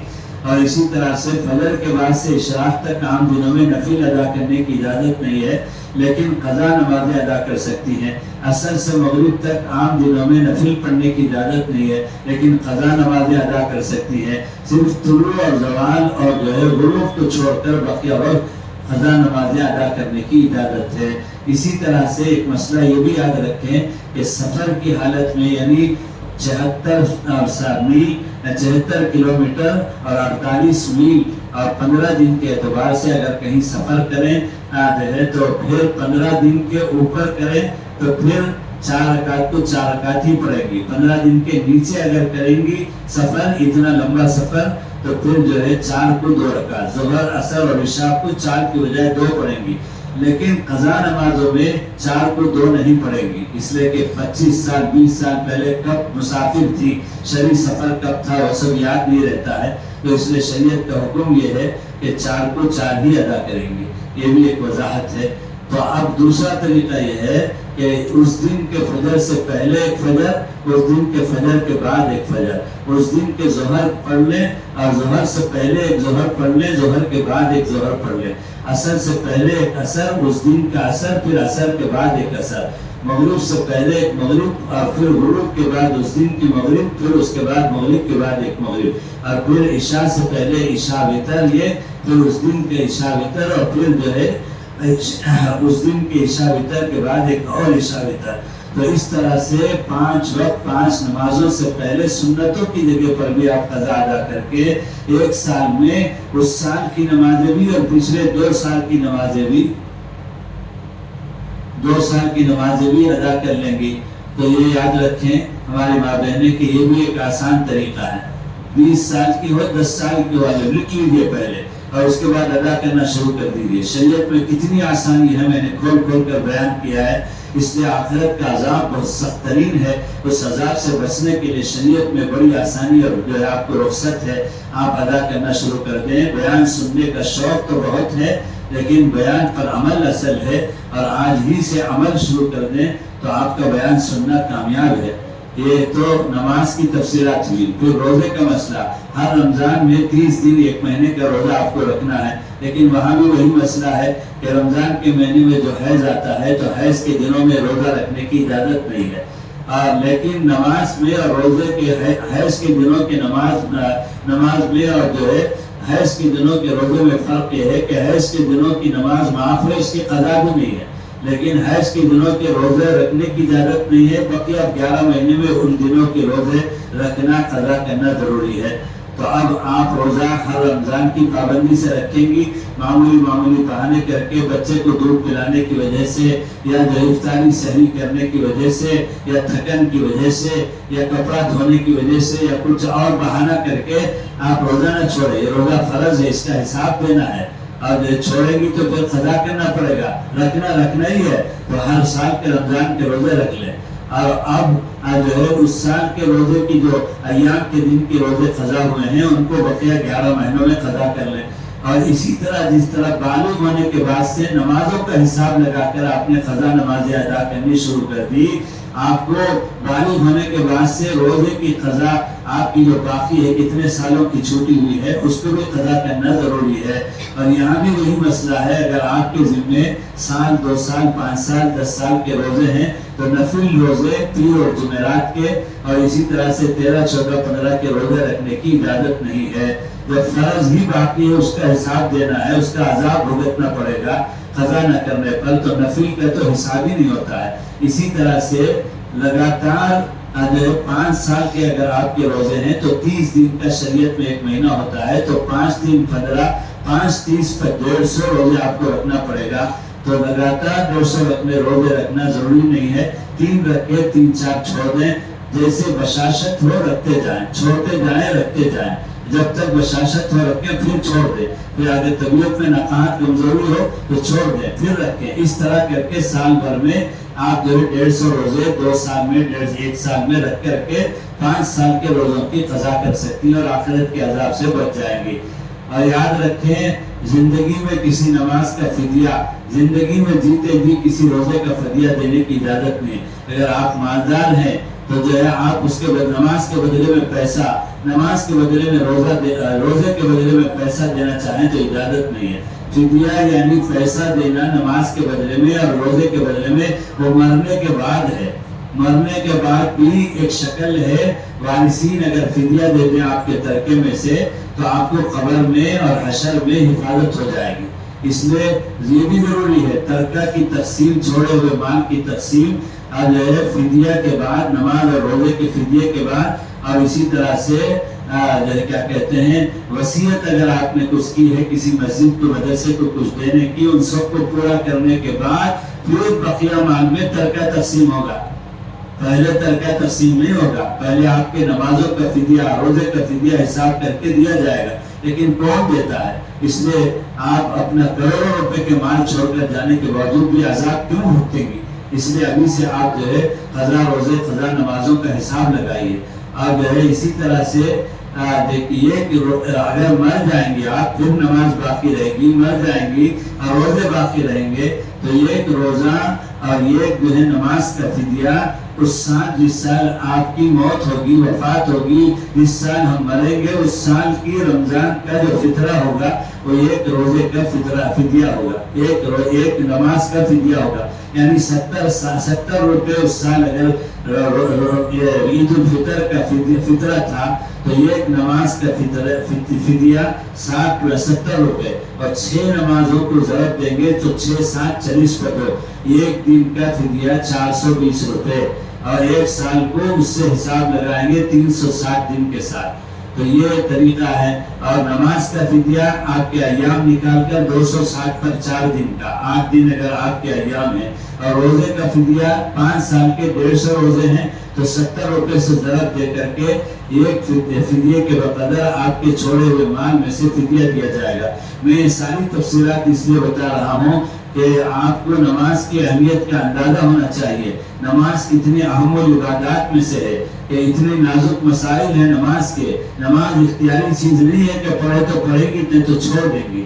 ہر وقت نماز پڑھنا ہے آپ کو، اور پچھلے چھوٹی ہوئی نمازوں کی قضا کر کے آخرت کے عذاب سے اپنے آپ کو بچانا ہے.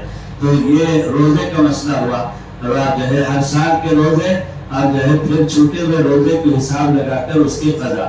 تیسری چیز ہے زکوٰۃ. زکوٰۃ آپ کے زیورات پر، آپ کے پاس موجود مال پر واجب ہوتی ہے. کب؟ جبکہ آپ صاحب نصاب ہو جائیں گے. صاحب نصاب کب ہوتی ہے؟ 52.5 تولہ چاندی، 7.5 تولہ سونا، یا ان میں سے جس کی قیمت کم ہو اس کے بقدر تمام ضروریات سے فارغ ہو کر اتنا پیسہ آپ کے پاس بچ جائے، اور پھر سال پورا ہو جائے تو اس میں کا 100 میں کا 40واں حصہ، یعنی 100 روپے کا 2.5 روپیہ آپ کے اوپر اللہ کے دیے ہوئے مال میں سے غریبوں کا حق ہے. یہ مال اللہ کا دیا ہوا ہے، اللہ نے جیسے دیا ہے ویسے لینا بھی جانتا ہے. اور زکوٰۃ اللہ کا حکم ہے، زکوٰۃ اللہ کی طرف سے فرض ہے، اور اللہ اپنے دیے ہوئے مال میں اپنے غریب بندے اور بندیوں کا حق آپ کو دینے کے لیے کہہ رہا ہے. اس لیے اس کو پورا کرنا ضروری ہے. زکوٰۃ کی وجہ سے مال کی حفاظت ہوتی ہے، زکوٰۃ کی وجہ سے مال میں برکت ہوتی ہے، زکوٰۃ کی وجہ سے کل کو یہ مال عذاب بن کر جو سزا دی جائے گی اس سے حفاظت ہو جائے گی. جس مال کی زکوٰۃ نہیں دی جائے گی، قرآن کہتا ہے ھذا ما کنزتم فذوقوا ما کنتم تکنزون، یہ تمہارے وہ زیورات ہیں جس میں تم نے زکوٰۃ نہیں نکالے تھے، آج اس کو عذاب کی شکل میں تم کو بھگتنا پڑے گا. تو اس لیے میری ماں بہنیں، یہ مال زیورات آپ کے ہیں. شادی سے پہلے آپ کے ماں باپ کی ملکیت میں تھے تو وہ زکوٰۃ دیتے تھے. اب شادی کے بعد آپ کے حوالے کر دیا ہے تو آپ اس کا وزن کر کے اپنے پاس چاندی سونا جتنا ہے لکھ کر کے کسی عالم کے پاس بھیج کر اپنے شوہر کے واسطے سے آپ جو ہے اس میں زکوٰۃ کا فریضہ ہے یا نہیں معلوم کر کے، اگر ہے تو کن کو دینا ہے یہ معلوم کر کے ان تک پہنچانا ضروری ہے. اور اگر شادی سے پہلے آپ کے والدین زکوٰۃ دیتے تھے، اب شادی کے بعد آپ کی ملکیت ہو گئی تو آپ کے شوہر آپ کے زیورات کی زکوٰۃ نکالے تو یہ ان کا احسان ہے. اور اگر شوہر غریب ہے نہیں نکال سکتے یا کسی اور وجہ سے وہ منع کر دیں تو شریعت میں مسئلہ یہ ہے کہ آپ کے زیورات کی زکوٰۃ آپ کے ذمہ ہے، اس لیے آپ کو ایک چھوٹا سا زیور بیچ کر زکوٰۃ ادا کرنا پڑے گا. شیطان یہ خیال ڈالے گا کہ اگر میں ہر سال ایک ایک انگوٹی بیچتی رہوں گی تو 10 سال میں 10 انگلیوں کی 10 انگوٹی پوری ختم ہو جائے گی تو پھر میرے پاس کیا بچے گا. یہ شیطانی خیال ہے، اس لیے جو ہے آپ اس کو نکالیں. آپ جو ہے برابر شریعت جو طریقہ آپ کو بتاتی ہے، آپ کو اپنی چھوٹی سی گود کی بچی کے شادی کے موقع پر زیورات دینے کی فکر ابھی سے کرنے کی کوئی ضرورت نہیں ہے. جب بچی بالغہ ہوگی اس کا رشتہ اللہ کرے گا تو اس وقت میں اس کے لیے انتظام کرے گا. باقی آپ کا زیور آپ کی بچی کی شادی تک بچنا ہے، گم نہیں ہونا ہے، چوری نہیں ہونا ہے، تو ہر سال آپ کو زکوٰۃ نکالنا ہے. وہ زیور اسی وقت بچے گا بچی کی شادی تک جب تک آپ زکوٰۃ نکالتی رہیں گی. تو اس لیے زکوٰۃ بہت اہم فریضہ ہے. ہر سال نکالنا ضروری ہے. ایک مہینہ متعین کر لے، شعبان کا مہینہ، رمضان کا مہینہ، اور جیسے جیسے سال آتا ہے تو اپنے زیورات کی وزن کرا کر اگر نصاب کے بقدر ہے 52.5 تولہ چاندی یا 7.5 تولہ سونا یا اس کے بقدر پیسے، تو آپ زکوٰۃ نکالنے کا اہتمام کریں. اسی طرح سے پچھلے سالوں کی زکوٰۃ، یعنی جب سے آپ کی ملکیت میں زیورات آئے ہیں، آپ نے غفلت کی وجہ سے نہیں دیا 4-5 سال 7-8 سال، تو پچھلے سالوں کی زکوٰۃ کی قضا بھی ضروری ہے. یہ بھی ضروری ہے، سمجھ لیجیے. جیسے نماز کی قضا، ویسے روزے کی قضا، ویسے زکوٰۃ کی قضا بھی ضروری ہے. اور یہ دماغ میں بٹھانا ہے کہ یہ مال اللہ کا دیا ہوا ہے، یہ اللہ کا حکم ہے اور یہ اللہ کی طرف سے فرض اور ضروری ہے. اور زکوٰۃ سے مال میں برکت ہوتی ہے، زکوٰۃ سے مال میں جو ہے مال کی حفاظت ہوتی ہے، اور زکوٰۃ سے مال آخرت میں عذاب بن کر عذاب بھگتنے سے حفاظت ہوتی ہے. یہ سب باتیں دماغ میں بٹھائیں گی تو پھر زکوٰۃ کا نکالنا آسان ہے. ماشاءاللہ بہت ساری خواتین کے واقعات ہمارے علم میں ہے کہ لاکھوں روپے اپنے زیورات کی زکوٰۃ نکالتی ہے اور بڑی مشاشت سے اہتمام سے وزن کرا کر معلوم کر کے نکالتی ہیں. اسے بوجھ نہیں سمجھتی. اللہ کا جو حکم ہے اور یہ مال اللہ ہی دیا ہوا ہے تو لینا بھی جانتا ہے. اگر زکوٰۃ نہیں نکالیں گی تو کسی شادی کے موقع پر 50 گرام کا زیور ہار پہن کر جائیں گی تو وہاں کے کام کاج کے دوران میں آہستہ سے چین ڈھیلی ہو کر وہ ہار نیچے گر جائے گا. تو پھر جو ہے کون اٹھائے گی؟ آنے والی رشتہ دار خاتون میں سے کس کو آپ چور نہیں قرار دیں گی؟ سب جو ہے نرند ہے، باوج ہے اور بہنیں ہیں، تو کس کو آپ چور قرار دیں گی؟ عزت کا مسئلہ ہے. اس لیے گم ہو کر 2 منٹ میں جو ہے 50 گرام سونا ضائع ہو جائے گا. تو اس لیے میری ماں بہنیں یاد رکھیں کہ زکوٰۃ کا اہتمام کریں. چوتھی چیز ہے کہ حج کس پر واجب فرض ہوتا ہے؟ زندگی میں ایک مرتبہ فرض ہونے والی عبادت ہے. من استطاع الیہ سبیلا، جانے آنے تک کا خرچ آپ کے پاس ہو اور وہاں رہتے ہوئے کسی سے سوال یا بھیک مانگنے کی ضرورت نہ پڑے، اپنے کھانے پینے کا خرچ ہو. اور مرد ہے تو اس کے ذمے بیوی بچوں کا، ماں باپ کا جو نفقہ ہے اس کا انتظام کر کے جائے. عورت ہے تو اتنے اس کے ساتھ ساتھ جانے آنے کے خرچ کے ساتھ، وہاں رہنے کے کھانے پینے کے خرچ کے ساتھ عورت کے ساتھ ایک اور شریعت میں شرط ہے کہ اس کے ساتھ محرم مرد، یعنی جن کے ساتھ نکاح نہیں ہو سکتا، ان مردوں میں سے کوئی ایک مرد یعنی شوہر اور ہے اسی طرح سے باپ یا بیٹا یا بھائی یا ماموں یا اسی طرح سے نانا دادا، اتنے لوگوں میں سے. چچا کے ساتھ شادی جائز ہے، چچا اپنے بھتیجی سے شادی کر سکتا ہے. اور اسی طرح سے ممانی کے ساتھ پردہ ضروری ہے، ممانی کے ساتھ اپنا بھانجا شادی کر سکتا ہے. پھوپھا کے ساتھ پردہ ہے تو پھوپھا کے ساتھ نہیں جا سکتی. اسی طرح سے ماموں کے ساتھ پردہ نہیں ہے، ماموں کے ساتھ جا سکتی ہے. اور اسی طرح نانا دادا کے ساتھ جا سکتی ہے، بھائی کے ساتھ جا سکتی ہے، بیٹا کے ساتھ جا سکتی ہے، اور شوہر کے ساتھ جا سکتی ہے، باپ کے ساتھ جا سکتی ہیں. تو اس لیے میری ماں بہنیں چچا کے ساتھ پردہ نہیں ہے، چچا کے ساتھ پردہ نہیں ہے. چچا باپ کے درجے میں ہے، چچا کے ساتھ جا سکتی ہے. لیکن اگر جوان بھتیجی ہے، چچا جوان ہے، تو وہاں بھی شریعت کا حکم یہ ہے کہ جوانی کی وجہ سے گناہ کا موقع ہو سکتا ہے. اس لیے جوان چچا کے ساتھ جوان بھتیجی نہ جائے. اگر عمر زیادہ ہو جائے تو جا سکتی ہے. تو بہرحال علماء سے معلوم کر کے ان مردوں کے ساتھ جانا جن کے ساتھ نکاح جائز نہیں ہے جو ضروری ہے. بغیر ان مردوں کے بغیر پیسہ بھی ہو تو جا نہیں سکتی ہے. اور کسی ملک کو جیسے سعودیہ نے محرم کی شرط کو ہٹا دیا ہے، اب کسی ملک کو شریعت میں دخل اندازی کرنے کا کوئی حق نہیں ہے. محرم کے ساتھ جانے کی شرط قیامت تک باقی رہے گی. اور آپ محرم کے بغیر اگر جائیں گی تو جو ہے آپ گنہگار ہوں گے. حج کر کے لیے حرمین شریفین اللہ کے گھر جا کر آ کر بھی گنہگار ہوگی. تو اس لیے یاد رکھیں یہ جو ہے حج کے فرائض کی تفصیلات ہیں. اور حج کے شرائط کے پائے جانے کی وجہ سے فرض ہونے کے بعد بیکار کی غیر شرعی عذر کی وجہ سے کہ بیٹی کی شادی کر کے جاؤں گی، ٹھاٹ کا 3 منزل کا گھر بنانے کے بعد جاؤں گی، اور جو ہے فیکٹری بننے کے بعد جاؤں گی، شوہر کی اس طرح کی بیکار کی غیر شرعی جو ضرورتیں ہیں عذر ہے، اس کی وجہ سے اگر حج میں تاخیر کریں گی تو اللہ کے نبی جو رحمت للعالمین بن کر آئے ان کی طرف سے سخت وعید کو فرماتے ہیں حج فرض ہو جانے کے بعد بلا عذر شرعی اگر تاخیر کرے تو آقا صلی اللہ علیہ وسلم فرماتے وہ یہودی ہو کر مرے یا نصرانی ہو کر مرے مجھے کوئی پرواہ نہیں ہے. ساری دنیا کو جہنم سے بچا کر جنت میں بھیجنے کے لیے آقا صلی اللہ علیہ وسلم آئے تھے، لیکن اگر حج میں تاخیر کرتی ہیں تو آقا صلی اللہ علیہ وسلم کی طرف سے سخت بددعا ہے. اس لیے اس سال اگر حج آپ پر فرض ہے تو قرآ تو نکل گیا، حج کمیٹی کا موقع ہاتھ سے نکل گیا. اگلے سال حج کمیٹی تک کا انتظار کرنے کی اجازت نہیں ہے. آپ کے پاس اگر پریویٹ ٹوروں سے جانے کی طاقت ہے تو آپ تحقیقات کر کے ٹور سے پریویٹ حج کر کے اسی سال حج کے فریضے سے بری ہونے کی ابھی سے فکر کریں. تو یہ دوسری نصیحت تھی نماز، روزہ، زکوٰۃ اور حج کے بارے میں.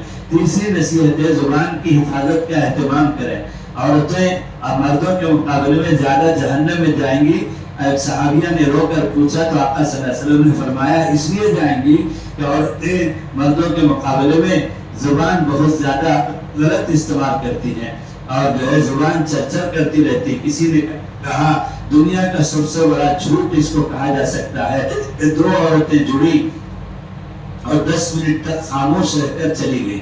اس کو دنیا کا سب سے بڑا جھوٹ کہا جا سکتا ہے. یعنی ہو ہی نہیں سکتا کہ دو عورتیں ملی.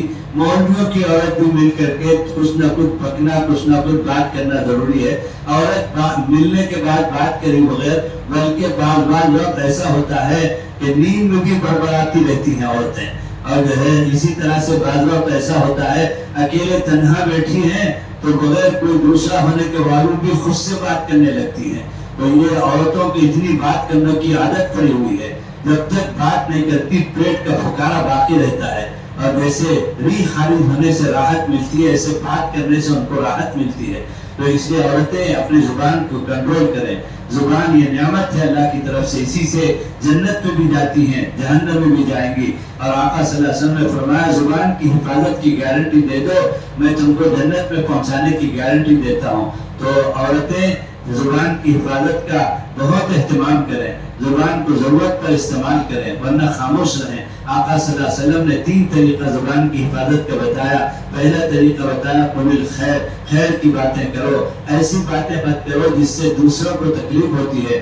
بعض وقت آقا صلی اللہ علیہ وسلم فرماتے ہیں عورتیں ایسی زہریلی باتیں کرتی ہیں کہ سمندر میں ڈال دو تو سمندر کا پانی کڑوا ہو جائے گا اور دل ٹوٹ جاتا ہے. پھر اس کے بعد تعبیرات کرتی ہیں. اب یہ سب غلط ہے. بولنے سے پہلے سوچ لو، بولنے سے پہلے تول لو اور ایسی بات مت بولو جس کی وجہ سے پھر بول کر جو ہے شرمندگی کا باعث ہو، ندامت ہو اور معافی مانگنے کی ضرورت پڑے. اس لیے خیر کی بات کریں. دوسرا طریقہ آقا صلی اللہ علیہ وسلم زبان کی حفاظت کا بتاتے ہیں من سکت و من صمت نجا. خاموش جو رہی وہ کامیاب ہو گئی. خاموش رہیں گی تو خود بخود غیبت سے حفاظت، جھوٹ سے حفاظت، الزام سے حفاظت، بہتان سے حفاظت اور جو ہے گانے سے حفاظت، گالی گلوچ سے حفاظت. اتنے سارے گناہ جو زبان سے ہوتی ہے، زبان کے چرچرانے سے ہوتی ہے. لہذا اپنے آپ کو گناہوں سے بچانے کے لیے دوسرا طریقہ وہ ہے کہ جو ہے اپنے کو خاموشی کی عادت ڈالیں. کل سے میں 1 مہینے کا طریقہ آپ کو ڈوز دے کر جا رہا ہوں. ظہر سے عصر تک بالکل فون سوئچ آف کر دیں، بات نہ کریں. گھر کے مردوں سے کہہ دیں، بیٹوں سے، بیوی سے اور شوہر سے اور بھائیوں سے، والد صاحب سے کہ میں ظہر سے عصر تک بات نہیں کروں گی، فون سوئچ آف کر رہی ہوں. 1 مہینہ کر کے دیکھ لیں. اتنا بہترین فارمولا ہے. آپ کی زندگی میں روحانیت آ جائے گی، نورانیت آ جائے گی. خاموش رہنے کا پھر مزہ آ جائے گا آپ کو. اور ایسا بھی نہیں ہے کہ حضرت بول کر گئے اس لیے ہارٹ اٹیک آئے تو بھی جو ہے فون سوئچ آف ہے، کسی کو اطلاع نہیں دیں گی، مر جائیں گی، ایسا نہیں ہے.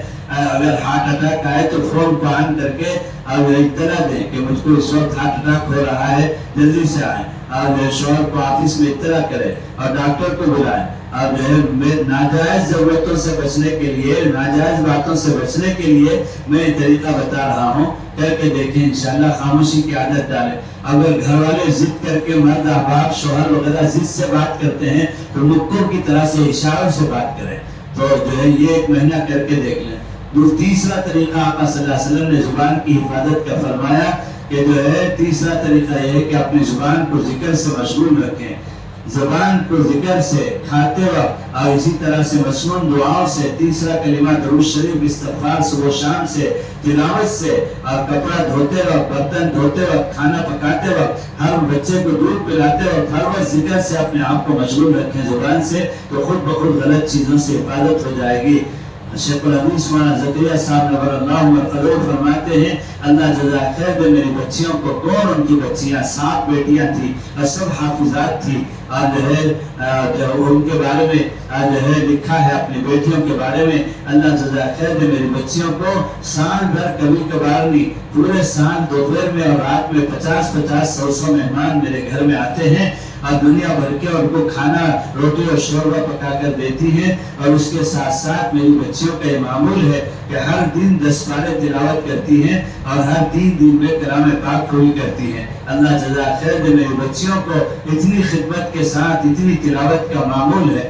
یہ حضرت شیخ اپنی بچوں اور ان کی بچیاں، حضرت مولانا یوسف صاحب کی 2 اہلیہ، ایک اہلیہ کے انتقال کے بعد دوسری بیٹی بھی تھی، حضرت مولانا انعام الحسن صاحب کی اہلیہ، اور حضرت مولانا سلمان صاحب کی اہلیہ، حضرت مولانا عاقل صاحب کی اہلیہ، حضرت مولانا احترام الحسن صاحب کی اہلیہ، حضرت مولانا حکیم الیاس صاحب کی اہلیہ جو مولانا شاہد صاحب کی والدہ تھی۔ یہ 7 بیٹیاں حضرت شیخ کی، ان کی زندگی ایسی، اب یہ کوئی 1450 سال پہلے صحابیات کا واقعہ نہیں ہے، ابھی شیخ کے انتقال ہو کر 40 سال ہوئے ہیں، اور شیخ کی آخری بیٹی ابھی 4 سال پہلے لاک ڈاؤن کے سال بھی زندہ تھی، مولانا سلمان صاحب کی اہلیہ، مولانا سعد صاحب کی ساس، اب جو ہے ابھی انتقال ہوا ہے ان کا۔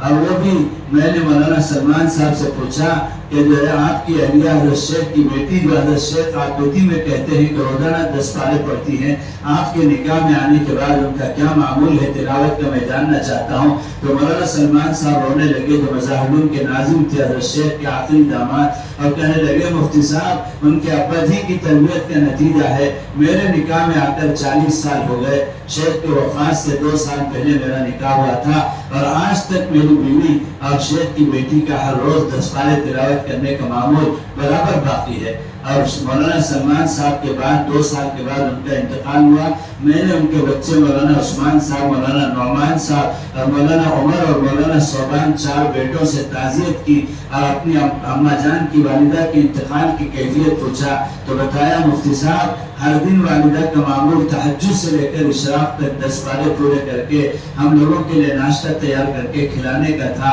اس دن بھی جس دن انتقال ہوا ہے تہجد سے اشراق تک معمول کے مطابق 10 پارے پڑھ لیے، اور پھر اشراق کی نماز میں سجدے کی حالت میں ان کا انتقال ہوا۔ تو میری ماں بہنیں یہ اس زمانے کی بات ہے، اس لیے ہم 10 پارے تو بات کی بات ہے، ایک پارا پڑھیں، آدھا پارا پڑھیں، پاؤ پارا پڑھیں، ایک رکوع پڑھیں تو صحیح، روزانہ کا معمول بنائیں۔ تو ذکر سے اپنی زبان کو مشغول رکھیں گی تو انشاءاللہ ہماری زبان کی حفاظت ہوگی۔ چوتھی نصیحت ہے شرعی پردہ کریں۔ شرعی پردہ یہ آپ کے لیے رحمت ہے، زحمت نہیں ہے۔ یہاں آندھرا میں ساری کا پلو کا پردہ بہت ہے، پلو ڈال کر ادھر سے ادھر گلی میں پھرتی رہتی ہیں، اس کا نام پردہ نہیں ہے۔ ساری خود ہندوؤں کا لباس ہے، ساری میں نماز نہیں ہوتی کمر کا حصہ دکھنے کی وجہ سے، اب تک ساری کی حالت میں پڑی ہوئی ساری نمازیں نہیں ہوئی، وہ حساب میں برابر باقی ہے۔ تو اس لیے سمجھ لیں شرعی لباس کرتا پائجامہ ہے عورتوں کا، اور اسی طرح شرعی برقع جو ہے اس کی 3 وضاحت سمجھ لیں۔ یہ جو برقع ہے دبئی کا، کویت کا، شرعی برقع نہیں ہے جس میں چھاتی میں فٹنس ہے اور ڈھوپر میں کمر میں فٹنس ہے اور کنکر ہے، جھالر ہے، مچھلی کے پروں کی طرح سے آستینیں ہیں اتنی بڑی بڑی، اور نوز پیس ہے، ماؤتھ پیس ہے، جو ہے فیس پیس ہے۔ یہ 30 پیس کا برقع پہنے گی تو اللہ پیس کے رکھ دے گا، تو اس لیے 30 والا برقع اٹھا کر پھینک دیجیے، اور جو ہے کل سے شرعی برقع بنائے۔ شرعی برقع کہتے ہیں گوئل لباس گردن سے لے کر ٹخنوں تک ہو، جس میں سینے اور جو ہے کمر میں ٹھوکر میں کوئی سلائی نہ ہو، سامنے سے بٹن سے یا زپ سے بند کریں اس کو، اور اوپر سے نقاب ہو، نقاب والا برقع ہو جس میں آنکھوں کے پاس صرف ضرورت کے موقع پر دیکھنے کے لیے جالی ہو۔ یہ اس کو کہتے ہیں شرعی برقع، جس میں پتہ نہ چلے کہ کون سی خاتون ہے اور اس کا بدن کیسے ہے۔ اب تو پتہ چل جاتا ہے، لڑکے جو ہے فوراً تبصرہ کرتے ہیں انہیں شہناز انہیں فرزانہ انہیں دیکھ لو جا کر پوچھ کے،